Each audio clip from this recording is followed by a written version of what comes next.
Event 3, Final Battle. In the final round, athletes will perform a chipper-style workout for the fastest time possible.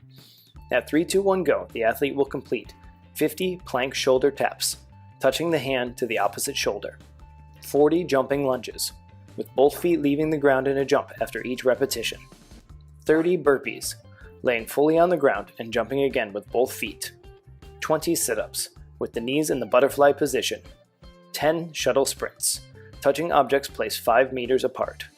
Movements must be completed in full in the order prescribed before moving on to the next. The score on this workout will be the total time taken to complete all movements. There is only one round.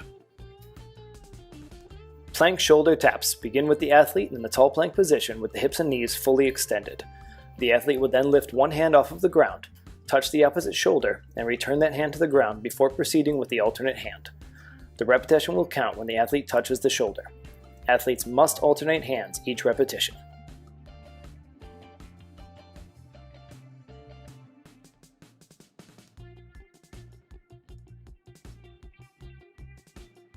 Jumping lunges begin with the athlete standing tall with knees and hips extended. The athlete will then step backwards and lower the knee to the ground, touching softly.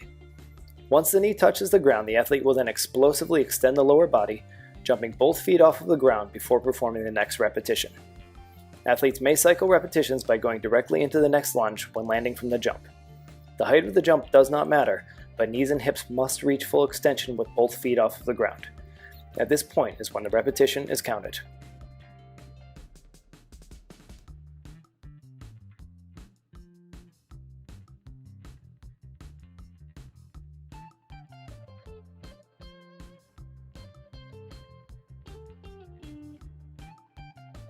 Burpees begin with the athlete standing tall.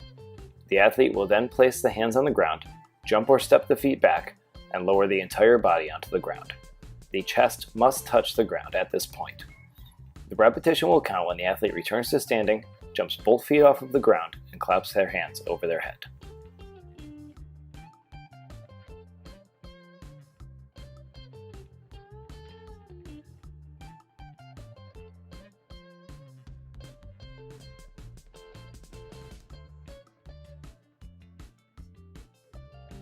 Butterfly-style sit-ups will be performed for this workout.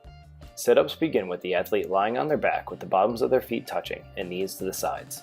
The athlete will touch the ground above their head with both hands, sit up, and touch the ground in front of their feet.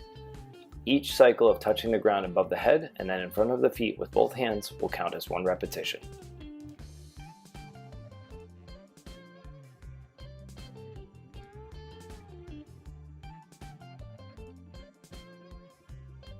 Shuttle sprints begin with the athlete touching an object placed on the ground with one hand. The athlete will then run to another object placed 5 meters away, touching this again with one hand. Each 5 meter length is counted as one repetition. The athlete must touch the object with a hand. Which hand they use does not matter.